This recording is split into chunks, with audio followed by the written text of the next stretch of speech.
sipendi kuitwa mama wa kambo. Lakini kwa nini Amina? Kuna siku utagundua kuwa mtu aliyepaswa kukulinda ndiye anayekuleta maumivu makubwa zaidi, na siku hiyo ukifika, hata machozi yanakukataa. Unabaki kimya tu, ukiangalia maisha yako yakivunjika mbele yako. Hiyo ndiyo siku iliyonikuta mimi. Ilikuwa jioni tulivu, lakini ndani ya nyumba yetu kulikuwa na vita ya kimya. Nilikuwa nimekaa chumbani, nikisikiliza sauti za baba na mama mdogo zikigongana sebuleni. Mimi siwezi kulea mtoto wa mtu, mama mdogo alisema kwa ukali. Kama unataka tuishi kwa amani, muondoe huyo Sara hapa nyumbani.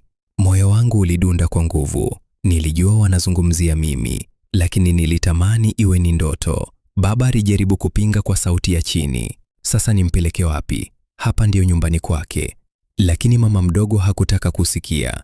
Sipendi kuitwa mama wa kambo, na ukweli ni kwamba sipendi kulea mtoto wa mtu. Maneno yale yaliniingia moyoni kama kisu. Sikuwa nimekosea mtu yoyote, lakini nilihisi kama mzigo ndani ya nyumba yangu mwenyewe. Siku zilivyopita, hali haikubadilika. Mama mdogo alizidi kumbana baba kila siku. Alimjaza maneno ya uongo, ya chuki, mpaka siku moja akasema wazi kabisa, kama huwezi kumwondoa Sara, basi mimi naondoka. Baba alinyamaza. Nilihisi kama dunia ilisimama kwa sekunde chache. Kisha akasema kwa unyonge, sioni sehemu ya kumpeleka. Mbona naishi na watoto wako kama wangu? Lakini mama mdogo alicheka kwa dharau. Usilinganishe watoto wangu na huyo Sara. Nilihisi kitu ndani yangu kikivunjika taratibu. Sikuwa tena mtoto wa nyumba ile, nilikuwa mgeni.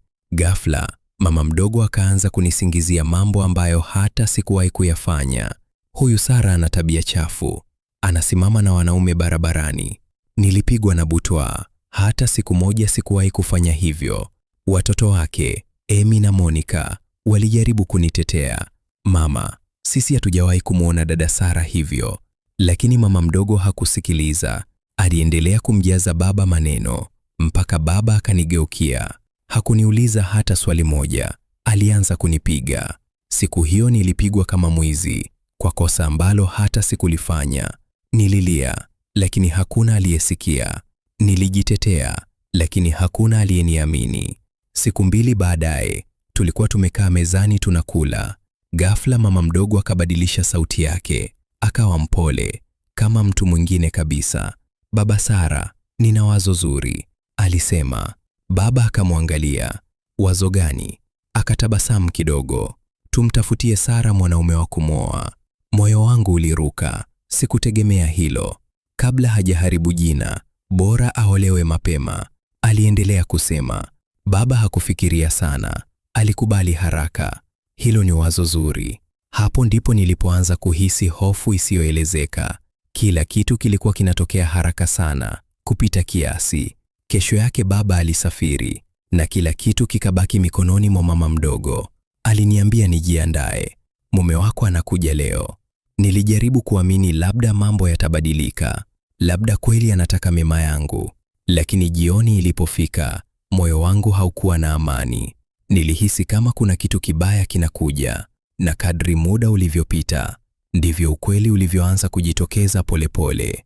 Mwanaume aliyekuja kunioa hakuwa yule niliyemtarajia, na siku hiyo ndiyo siku maisha yangu yalibadilika milele. Mlango ulifunguliwa ghafla, nikageuka, na hapo ndipo moyo wangu uliposimama. Wajomba watatu wa mama mdogo waliingia ndani, lakini hawakuwa peke yao. Walikuwa na mwanaume mmoja, na kwa kumwangalia tu ilitosha kujua maisha hayajamtendea haki. Nywele zake zilikuwa chafu, zimejaa vumbi na rangi ya udongo. Mavazi yake yalichanika, yakining'inia kama hayana mwenyewe. Nilihisi baridi ikipita mgongoni. Mama mdogo akaniita kwa sauti ya kawaida kabisa, kama vile hakuna kitu kinachoendelea. Nilitembea polepole hadi sebuleni, nikawasalimia wajomba, kisha nikamgeukia yule mwanaume. Shikamoo kaka. Kabla hata hajajibu, mama mdogo akacheka. Ile sio kicheko cha kawaida, ilikuwa ni kicheko cha mtu aliyeshinda vita. Kaka yako nani huyo?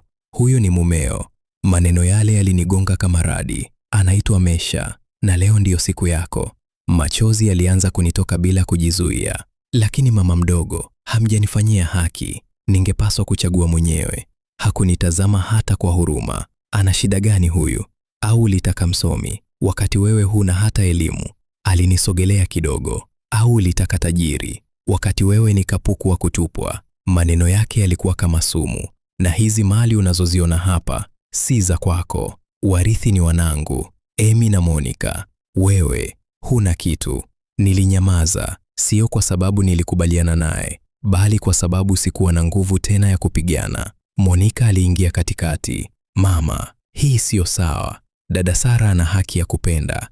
Mama mdogo akageuka kwa hasira. Ninyi tokeni hapa. Hiki sio kikao chenu. Mlango ukafungwa. Ndani tukabaki wachache na ukimya mzito. Mama mdogo akaenda kwenye friji, akatoa juisi ya matunda, akaitengeneza taratibu kama mtu anayefanya kitu cha kawaida kabisa. Karibuni, kwanza tupate kinywaji. Aliniwekea glasi ya plastiki. Nilitazama ile juisi. Kuna kitu ndani yangu kilikataa, lakini kabla sijasema neno, kibao kilinipiga usoni. Nywa. Sikuwa na chaguo. Nilinywa, na hapo ndipo kila kitu kilianza kubadilika. Mikono ikaanza kulegea, miguu ikapoteza nguvu. Nilijaribu kusimama, nikashindwa. Nilijaribu kuongea, sauti ikakata. Dunia ikaanza kuzunguka. Nilichokiona mwisho ni mama mdogo na wajomba wakinibeba kama mzigo, kisha giza likanichukua. Nilipozinduka, harufu ilianza kunigonga pua, harufu kali, chungu, ya kuoza. Nilifungua macho polepole, na nilichokiona kilinifanya nitamani nisingeamka kabisa. Nilikuwa katikati ya dampo, taka kila upande, mifuko, mabaki ya chakula, uchafu, kila kitu. Nikageuka pembeni. Alikuwa pale, Mesha, amejikalia tu, kama vile hii ndiyo dunia yake. Nilitetemeka. Mbona unashangaa Sara? Alisema kwa utulivu.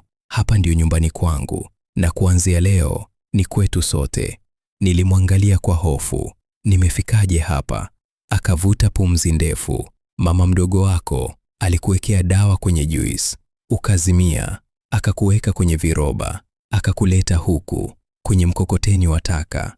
Kila neno alilosema lilinivunja zaidi. Machozi yakaanza kunitoka kimya kimya. Sikusema kitu. Nilikuwa nimechoka, sio mwili tu, roho pia. Mesha alinigeukia. Usilie Sara, ukiwa na mimi hutakosa chochote. Nilimwangalia kwa shaka. Nikuulize kitu, nilisema kwa sauti ya chini. Wewe ni kichaa? Alitabasamu kidogo, kisha akacheka. Sio kila unachokiona ndicho kilivyo. Nahitaji vitu viwili tu kutoka kwako, subira na muda. Nilichoka na majibu yake ya mafumbo. Nataka jibu rahisi. Wewe ni kichaa au sio? Alinitazama moja kwa moja. Hapana, mimi si kichaa. Nilikaa kimya, kisha nikauliza, sasa mbona unaishi hapa dampo? Aligeuza macho yake mbali kidogo. Kuna mambo hayasemwi haraka, subira inahitajika. Maneno yake yalinichanganya zaidi, lakini kwa hali niliyokuwa nayo sikuwa na chaguo. Nilibaki kimya, nikianza kujiambia moyoni, labda huyu mtu ana siri, labda maisha yamemfanya awe hivi, labda hata yeye ana maumivu kama yangu. Jioni iliingia polepole, giza likaanza kutanda juu ya dampo. Mesha akaanza kuandaa kitu kama hema, kichafu kwa nje, lakini ndani kulikuwa tofauti kabisa. Godoro dogo, blanketi safi. Nilishangaa. Akawasha taa ya sola. Hili hema nalitumia usiku tu, alisema. Hakuna mtu anayefika huku muda huu. Kichwa changu kilizidi kuchanganyikiwa. Huyu mtu ni nani hasa? Nilikuwa bado nawaza. Ghafla akatoa simu. iPhone kubwa, safi, isiyolingana kabisa na maisha ya dampo. Akaweka sikioni. Halo, Afande Boni, naomba chips kuku 2 na maji makubwa 2. Nilimwangalia kwa mshangao. Moyo wangu ukadunda kwa kasi. Huyu si mtu wa kawaida. Na hapo ndipo nilianza kutambua, labda nilikuwa nimetupwa dampo, lakini nilikuwa nimeangukia kwenye kitu hatari zaidi. Na usiku huo ndio ulikuwa mwanzo wa ukweli ambao usingeweza kubadilisha maisha yangu tu, bali kila kitu nilichowahi kuamini.